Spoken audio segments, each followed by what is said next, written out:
Well, my name is John Fitzgerald.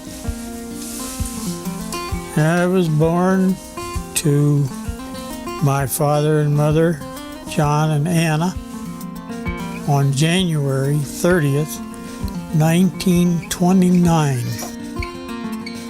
Today, at this point, I'm 77 years old.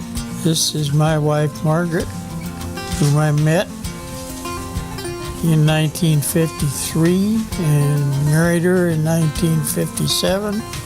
And to date, we've been together for over 49 years. I came in, I am the only girl in a family of three, two brothers. And I met Johnny when I came. My folks lived here in town for a year. And Sunday morning, went to church, and my mother says, there's somebody I want you to meet. And after church, she introduced me to Johnny. We had 5 children together. Robert, who was born in 1958. Bill was born in 1960. Kathy was born in 62. Mary Jean was born in 64. And John was born in 1968.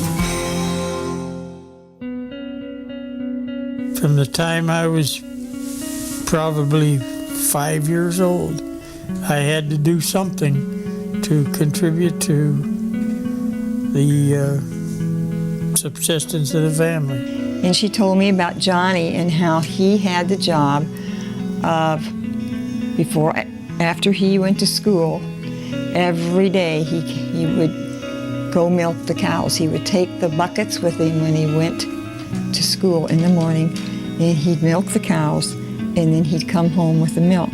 And sometimes she said when he would come home and it was cold, she had to pry his hands off the bucket. They were froze to the bucket. The kids were all, smaller, and I was kind of the trailblazer. Everything I did, I knew that they were going to have to do sooner or later themselves. And I guess I was expected to set an example. He was tough. If you didn't get your jobs done, you heard about it. Sometimes with a belt, sometimes with a razor strap, sometimes with just a good old-fashioned cussing out.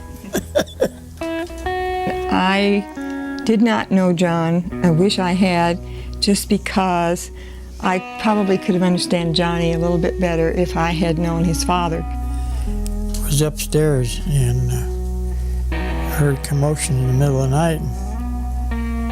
Came down to see what was going on, and that's what happened. First thing I did was go to the phone and tried to call the priest and the doctor. I called it. Anyway, I said, I can't even remember who I got a hold of. I said, come down, my father's dying, and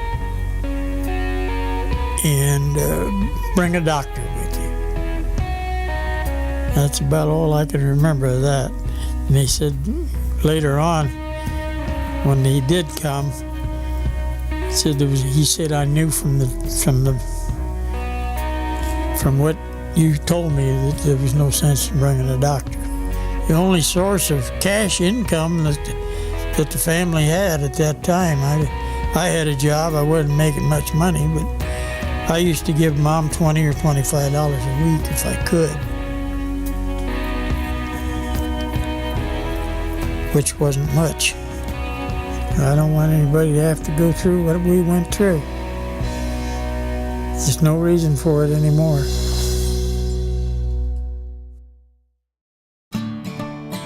We had a stove that we used to heat.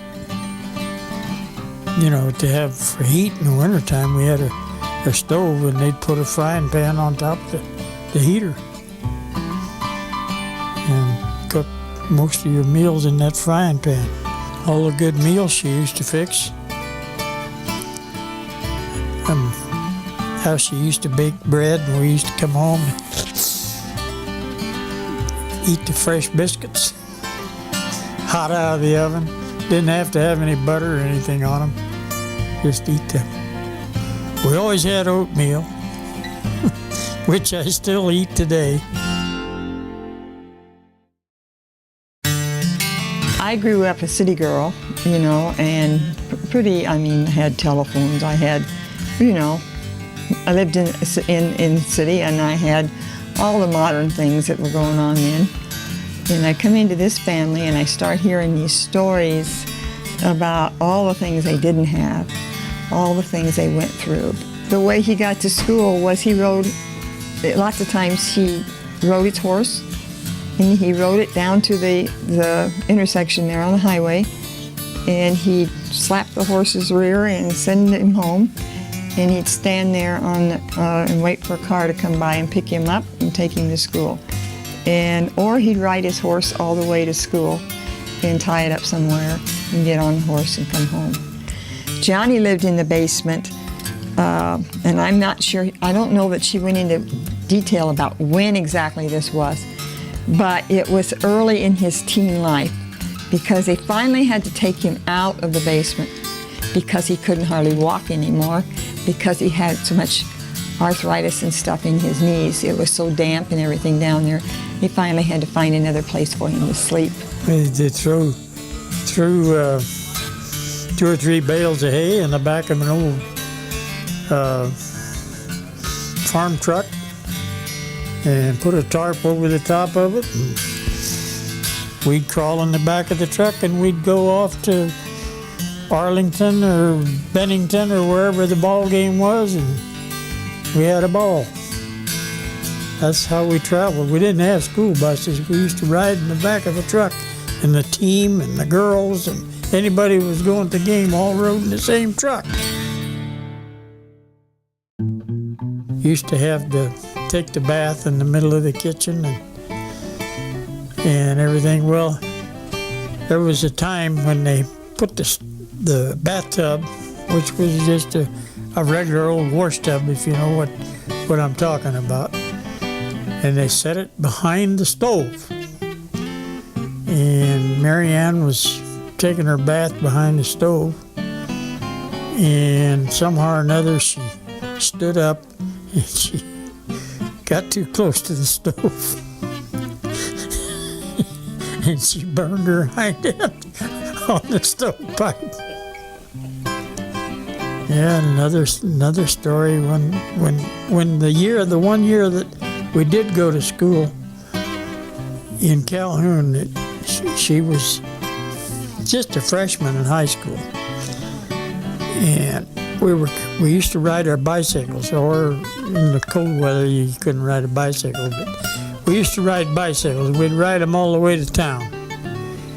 And she was coming home from school one night, and this kid that lived along the road, he thought he was going to have some fun with her. So he caught a bull snake, and he was going to scare her with that snake. Well, he chased her with the snake, and of course she wasn't scared of the damn snake. She'd seen him for hundreds of times, you know. So she finally took the dang snake away from him and used it for a whip and beat him up.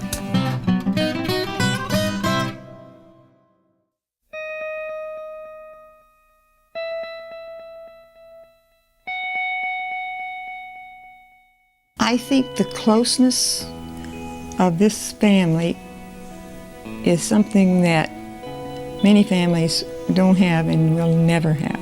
You look around you and you see a lot of families where brothers and sisters hate each other. They don't even speak to one another. You don't see that in our family. We all get along. Nobody is mad at the other one. We all we don't fight among ourselves. And I think that's one thing of being brought up the way we were that speaks for itself.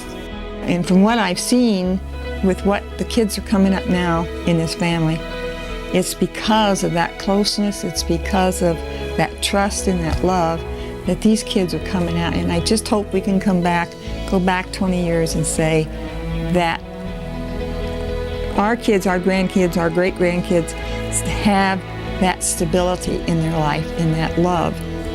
I have never been sorry that I married into this family. It's been a great experience for me, and I love every one of them.